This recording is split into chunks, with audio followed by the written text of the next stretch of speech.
আলাইকুম রহমতুল্লাহি ওয়া বারাকাতুহু। প্রিয় এইচএসসি 25 ব্যাচ শিক্ষার্থীরা, তোমরা জানো যে তোমাদের 26 জুন থেকে ফাইনাল পরীক্ষা শুরু হচ্ছে এবং অনেকেই তোমরা আছো যারা ইসলামের ইতিহাস প্রথম পত্র নিয়ে একটু টেনশনে আছো। তো তোমাদের জন্য আজকের এই ভিডিওটি।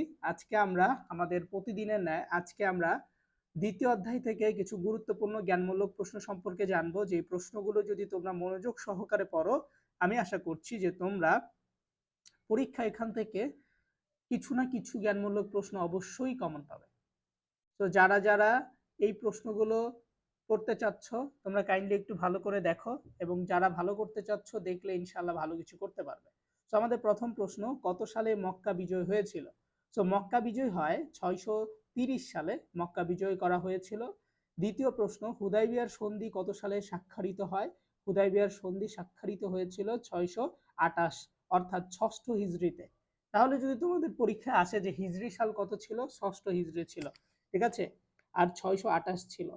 তারপর আমাদের তৃতীয় কোশ্চেন, হজরত মোহাম্মদ সাল্লাল্লাহু আলাইহি সাল্লামের মাতার নাম কি ছিল? হজরত মোহাম্মদ সাল্লাল্লাহু আলাইহি সাল্লামের মাতার নাম ছিল আমেনা, এবং রাসূল পাক সাল্লাল্লাহু আলাইহি সাল্লামের জ্যেষ্ঠ কন্যার নাম কি ছিল? অর্থাৎ হজরত মোহাম্মদ সাল্লাল্লাহু আলাইহি সাল্লামের যে জ্যেষ্ঠ কন্যা ছিল তার নাম ছিল জয়নব রাদিয়াল্লাহু তাআলা আনহা, ঠিক আছে।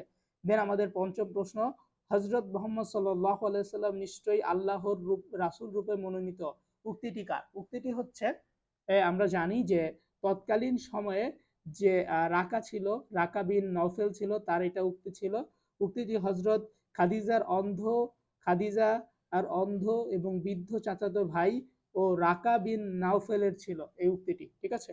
দেন তোমরা যারা এই সাজেশন শিটটি নিতে চাচ্ছ, তোমরা চাইলে আমাদের এই পিডিএফটি আমাদের কাছ থেকে কালেক্ট করতে পারো, কারণ আমাদের এখানে জ্ঞানমূলক, অনুধাবন, সৃজনশীল, এমসিকিউ সবকিছুই আছে। এই যে দেখো, এমসিকিউ আছে, সৃজনশীল আছে, সবকিছু আমরা সুন্দরভাবে সাজিয়ে রেখেছি। সো যারা এখন গোছানো প্রস্তুতি নিতে পারো নাই, চাচ্ছ শেষ সময় একটা গোছানো প্রস্তুতি নেওয়ার চেষ্টা করছো, তোমরা চাইলেই সাজেশন শিটটি নিয়ে একটা গোছানো প্রস্তুতি নিতে পারো। আশা করছি ভালো রেজাল্ট হবে তোমাদের। তো যারা নিতে চাও, ডিসক্রিপশনে দেওয়া একটা নাম্বার রয়েছে এই ভিডিওর, সো এই ডিসক্রিপশনে যে নাম্বারটা দেওয়া হয়েছে ওটা একটু হোয়াটসঅ্যাপে তোমরা নক করবা। নক করে এই পিডিএফটি তোমরা কালেক্ট করতে পারবা। পিডিএফ এর মূল্য হচ্ছে 140 টাকা, বাট অফার প্রাইস 70 টাকা। যারা নিতে চাচ্ছ ডিসক্রিপশনে দেওয়া নাম্বারে যোগাযোগ করো এবং টাকা পাঠিয়ে আমাদের হোয়াটসঅ্যাপে নক করলে ইনশাল্লাহ পিডিএফটা তোমরা পেয়ে যাবে। সো আমরা এরপর যদি আমরা 7 নম্বর প্রশ্নটা দেখি, যে মদিনা সনদের শর্ত কয়টি ছিল? অর্থাৎ মদিনা সনদের যে শর্ত ছিল, সেই শর্ত ছিল হচ্ছে 47টি। খুবই গুরুত্বপূর্ণ একটা প্রশ্ন। তারপরে বহিরা কে ছিলেন? বহিরা ছিলেন একজন খ্রিস্টান পুরোহিত। দেন 9 নম্বর প্রশ্ন, আনসার শব্দের অর্থ কি? আনসার শব্দের অর্থ কিন্তু সাহায্যকারী। কি ভাইয়া? আনসার শব্দের অর্থ হচ্ছে সাহায্যকারী। 10 নম্বর প্রশ্ন, বদরের যুদ্ধ কত সালে সংগঠিত হয়েছিল? বদরের যুদ্ধ সংগঠিত হয়েছিল 624 খ্রিস্টাব্দের 17 মাস সংগঠিত হয়েছিল। তো যারা এই পিডিএফটি কালেক্ট করতে চাচ্ছ, তারা আমাদের এই নাম্বারটায় যোগাযোগ করতে পারো, 0181816527 এই নাম্বারে যোগাযোগ করে তোমরা এই পিডিএফটি আমাদের কাছ থেকে কালেক্ট করতে পারো। সো আমাদের এই পিডিএফটি যদি তুমি এখন ভালো করে পড়ো, আমি আশা করছি যে তোমার শেষ সময়ে অন্য কোথাও দৌড়াদৌড়ি করার প্রয়োজন হবে না। এখানে মনোযোগ সহকারে পড়লেই তুমি ভালো একটা রেজাল্ট ক্যারি করতে পারবে, কারণ এখানে জ্ঞানমূলক প্রশ্ন আছে, অনুধাবন প্রশ্ন আছে, এমসিকিউ প্রশ্ন আছে, সবই আছে।